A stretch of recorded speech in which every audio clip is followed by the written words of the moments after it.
Welcome to the Anchor Your Retirement podcast. I'm your host, Barbara Gulin, and hanging out with me today in the studio is my favorite sidekick, Tony Shore. Awesome. Favorite and only. But I'm You still don't know that other people haven't volunteered for the job. right. Right. I don't know why. You're awesome to work with and hang out with each week on the show. We have a good time. We were laughing about my English teeth, my English heritage. How can you tell my I'm curly English? hair? Yeah. When I smile, the gap. In England they say mind the gap. They're not talking about the space between the platform and the trains anymore. Mind the gap.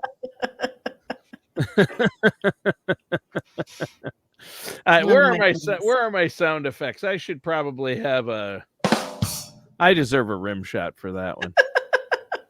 Right? You're in rare form today, Tony. I know.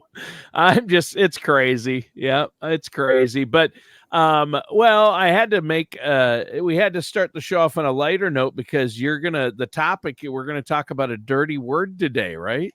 We are. It's the A word. The A word. I can't believe. And not the A word that you're thinking of. We're going to be talking about annuities. Annuities. Mm-hmm. Okay.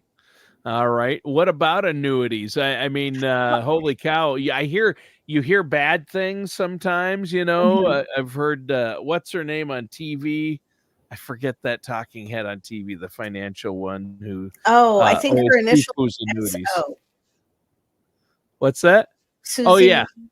Susie Orman. Yes. Oh, we can say that. Susie Orman has dissed annuities in the past.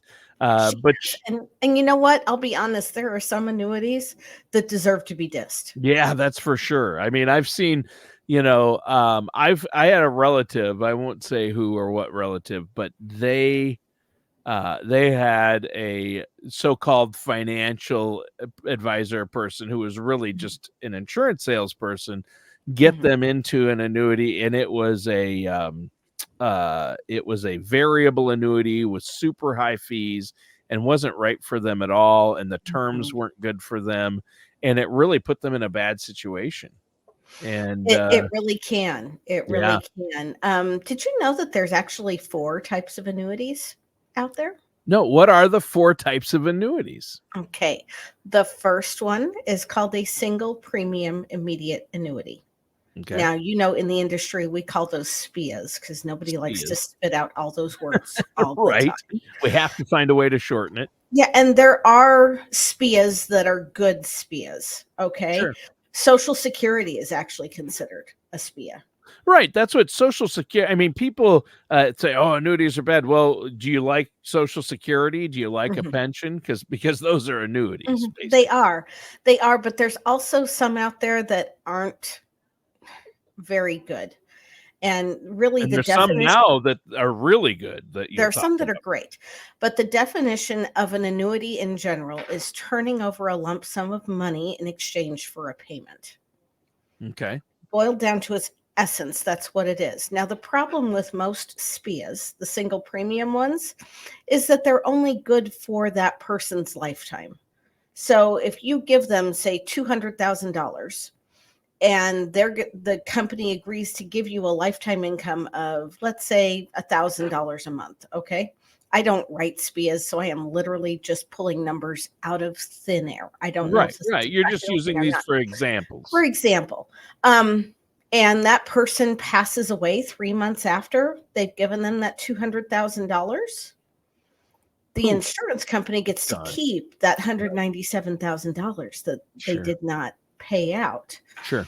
And in fact, for the federal employees listening, your thrift savings plan every year in January on your statement, it tells you in these big blue numbers that you can turn your thrift savings account balance into a monthly payment of, and then it's got this dollar amount there that you would get for the rest of your life.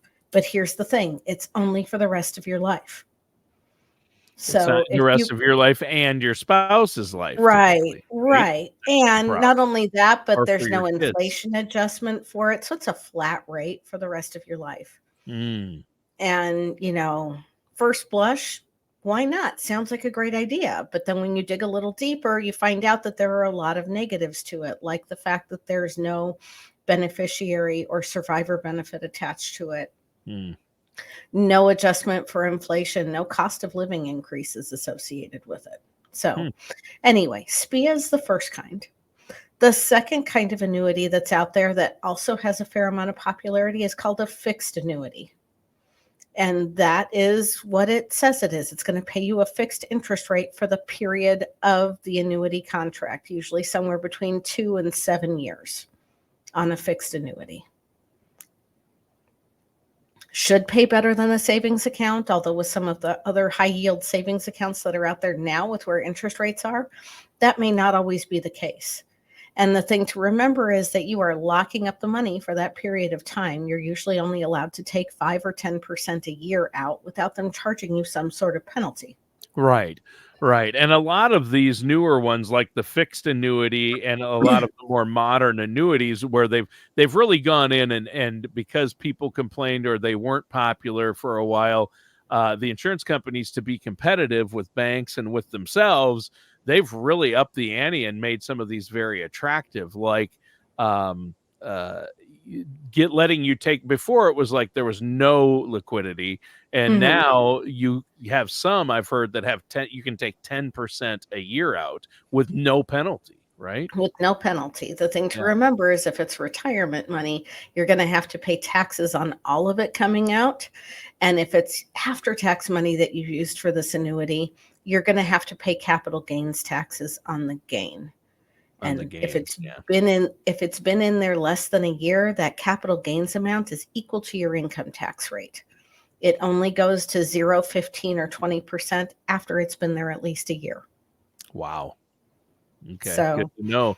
And this is why I would not, for our listener already, I want to say everything you've told us so far, Barb, it makes me think I'm not doing anything with an annuity or with my money without working with somebody like yourself, a trusted there's financial too much professional out who's a there and too many fiduciary. things that can go backward, Yeah. because we've got the fixed annuity. You mentioned a variable annuity. These things, like you said, are very heavy on fees.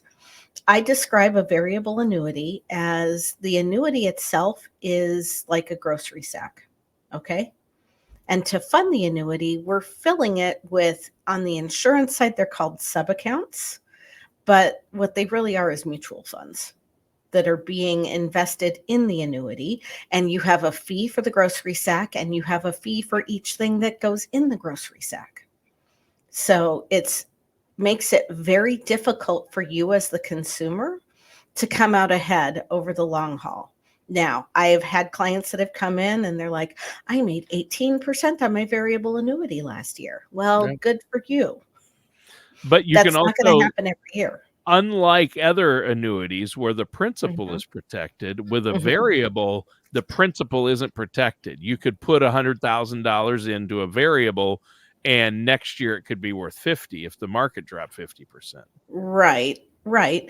Now, the way that the variable annuities become attractive is they're like, we're going to guarantee you an income amount based on the highest value the contract ever reaches. But guess what? There's a fee for that. Of course. Yeah. So they can work out, but it really has to be, you have to have the right situation You and the do. right, and that's the beauty of working with a fiduciary like yourself, is you look at all the available options, whether it's investments, stocks, mutual funds, bonds, annuities, cash value life insurance. You look at everything and say, this is what's going to best suit your needs, or best fit your needs, not what's going to, not Line my pocketbook the most. yes, exactly. And that's the difference. You got to find someone like yourself who cares about her clients, wants a long-term relationship, and isn't just trying to put them in, and that's the problem with those big box companies too. The big names, the Mhm. big chains, they say, or the big chain bank, you might be part of a big bank or one of these big chain financial companies, but they have their own product that they're going to try to put you in. They're not going to They look at do. all the different companies' products, right? Like They you do. do. Right. And then there is also the last kind of annuity, number 4, is called a fixed indexed annuity. It Okay. is fixed because your principal is protected, indexed because we're going to look at the behavior of a stock market index, and that's how the insurance company is going to determine how much interest you're credited every year. Now, these are the ones, fixed index annuities. These haven't been around as long as, standard annuities have been around since Mhm. the Roman times, right? Where you Right, put money right. in and then when you retire, they give you a payout. But annuities have been around a long time, but a fixed index annuity, man, the more I hear about them, the more I like and they're so popular with all the baby boomers that are retiring, right? They are, Uh, they are. Because, a lot of the baby boomers don't have a pension. Well, let me take that back.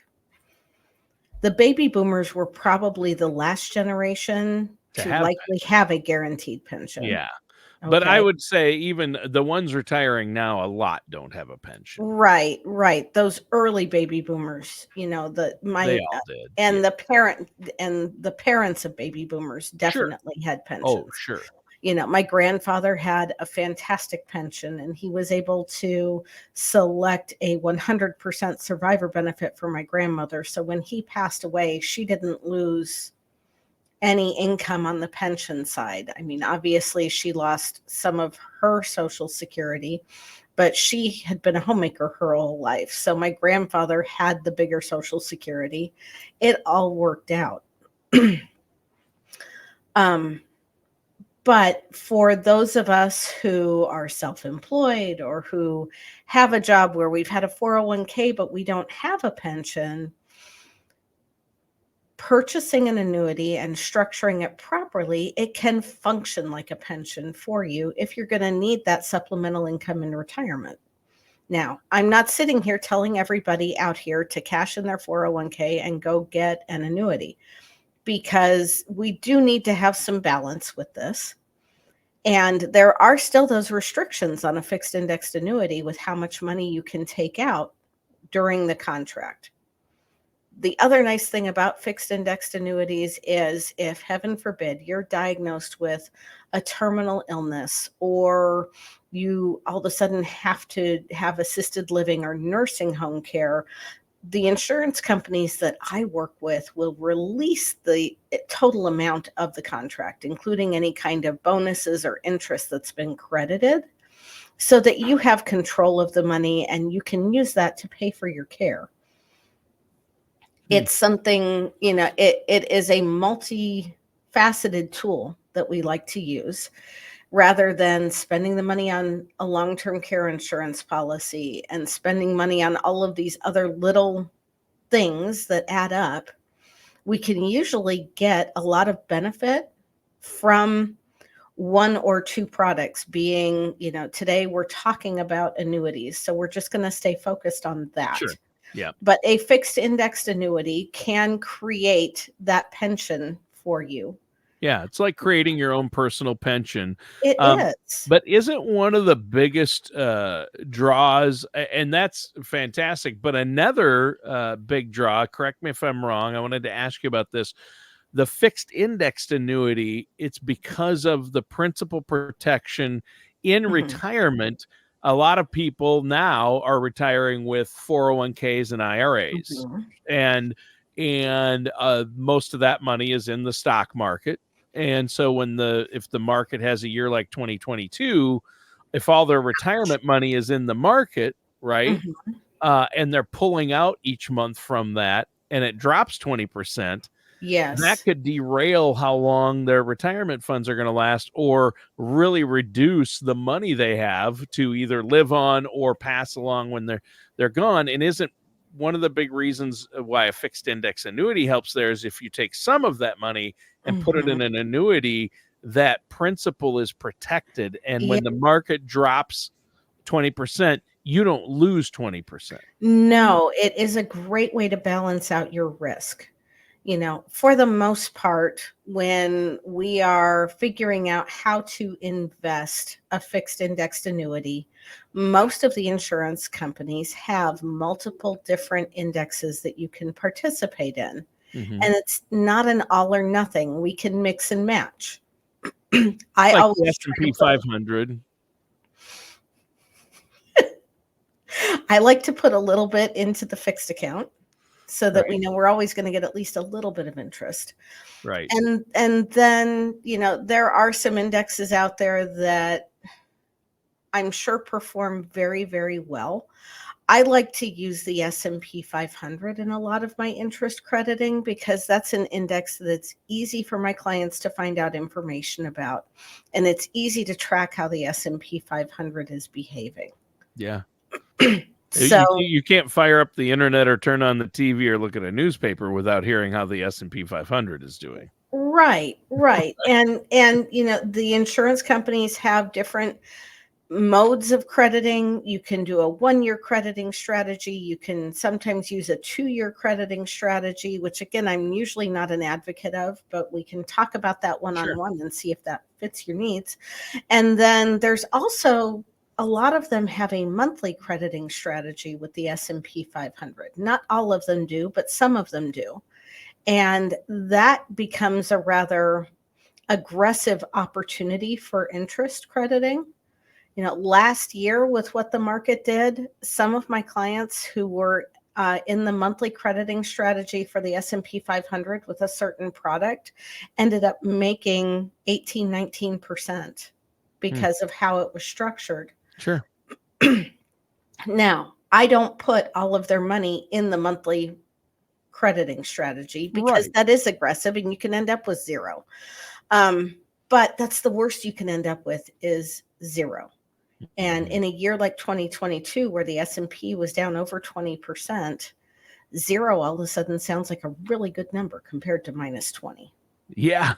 Yeah, or even minus 10 or 17, depending Right, on where your money right. was at exactly, and we're just throwing out examples, and so, and past performance is not It's not an indicative of indicator future. of what's going to happen in the future. Right, but you can look at, if you look at the past 100 years and say, okay, this is the trend or the past time period of Mhm. a market. But annuities, fixed index annuities, sound like they have a lot of good options. I like the fact that you can have, you know, pull some of the money for long-term care if you set up payments through it. Yeah, so those payments can be increased if you need long-term care. That's really important, isn't it? Yeah, not only that, but most of the fixed indexed annuities that I work with have no fee attached to them. So, unlike the money that's invested in the market, your money is working for you. All of your money is working for you. And Mhm. if you end up not needing that money for care, or if you end up using it as your own personal pension, but you don't exhaust the amount that's in the account before you pass away, your beneficiaries are going to inherit that money. So we're not just taking care of you, we are taking care of things generationally. And we're making sure that who you want to get your hard earned money gets it instead of it going into the insurance company's coffers.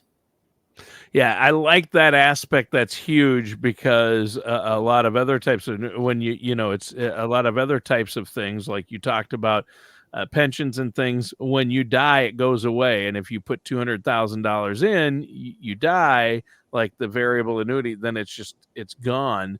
If there's still 150,000 in there, it's gone. But with a fixed index annuity, it goes. There's a beneficiary designation, and it goes to whoever. Is Well, that let me correct? correct you. It's not necessarily in a variable annuity. It would Oh, depend on how that was structured and if you've sure. exhausted the principal. But if you take a single premium immediate annuity and take That and one is take the the one. Okay. lifetime only payment, Sorry, I that's got that the one. wrong. Yeah. Yeah, well, I know compliance is going to listen, but let me help compliance's job out a little bit here. Well, I that was my bad. Yeah, so there are types of annuities where you would lose that money and types of Mhm. things and types of pensions. You might have a pension where you'd lose that money, but most fixed index annuities, there's a beneficiary designation and it Right. passes on, so you don't lose the money you've put in unless you've completely exhausted it. Right, right. Now, and this is why you are reinforcing the point you made earlier that to get involved with one of these or see if it fits in your overall financial plan, you really need to work with a financial professional, and preferably a fiduciary who you can hold accountable for some of those choices. That, you know, it is a complicated world out there. You know, just like I wouldn't go, oh, what wouldn't I do? I wouldn't buy a house without having a real estate agent or a realtor help me, somebody that's credentialed and that can be held accountable if things don't go right. Right. I wouldn't go to a pharmacy and ask for medication without having been to a doctor. Would you? Right. No. I don't think I'd get that far, even No, if. you wouldn't get it, but you don't self prescribe. You're going to No, listen to the experts. And that's what right. people need to do with their finances. I mean, it's your hard earned money. You've worked so hard for it. You want to make sure you have a successful retirement. And even if it's not just, you know, people might say, well, I've got plenty of money for retirement. Well, what about passing it along? Or what about losing half that money? You don't want to do that. You don't want to make Or what costly about paying mistakes. more in taxes than you need to pay Right. because you don't have it structured properly? Right. But So, annuities are something you don't want to go it alone or just do what your neighbor did. Again, Barb, I think it's so important people go to a trusted financial professional who's a fiduciary, and maybe they got into an annuity and they need it reviewed. Like, am I in the right thing? mhm. Am I doing the right thing? Is there anything that can be done differently? And I know you will review where they're at and what they're in and how it's helping them or hurting them, right? We will, especially if you've got an annuity more than 5 years ago, because interest rates have gone up. There's a lot of new options out there that can Yeah. help make you more money as the consumer, and you might not even be aware that that's available to you. Mm. So while some of Wow. you are sitting here listening to this going, I already have an annuity, I can check that box. Maybe it's time to revisit it and make sure that you got the right kind of annuity. Yeah. Exactly. Well, this is a topic, and I know you can dig deeper and deeper. I mean, We really you know, could. there are MIGAs which you can use in lieu of, that are like a bank CD, and Right, but they're it's like, paying pretty good interest now too. So which is very much like a fixed annuity. yeah, yeah, exactly. It is a fixed annuity. It's just Mhm. one type, right? Right. And I don't even know what MIGA stands for. A multi. Multiple year guaranteed annuity. There you go. There's all these abbreviations, alphabet soup. That's It why you're is. here. That's why we need you, Barb, when it comes to this. And I can't believe we tackled the A word, annuities, today. We did, and nobody is wearing a scarlet letter on their Yeah, chest. You that's know, I'm an right. English major, I have to make a joke about The scarlet letter. Yep, I it. understand. Well, Barb, how can our listeners get a hold of you to set up that no charge consultation if they have questions? They can always fill out our contact form at our website, anchoryourretirement.com. Or if you prefer to talk to a person, you can call us at area code 913-553-6222 and select the appointments and scheduling option. And one of our team members will answer the phone and get you on the calendar with either myself or one of the other qualified fiduciaries in our office. Awesome. Well, Barb, great. Great to see you. Great to talk to you Yes, today. Good show. It's a great topic. I'm sure our listeners have more questions and we'll give you a call or fill out that contact form. Listeners and viewers, thanks for checking us out today. That does it for today's episode of Anchor Your Retirement with our host, Barbara Gulin. we'll see you soon.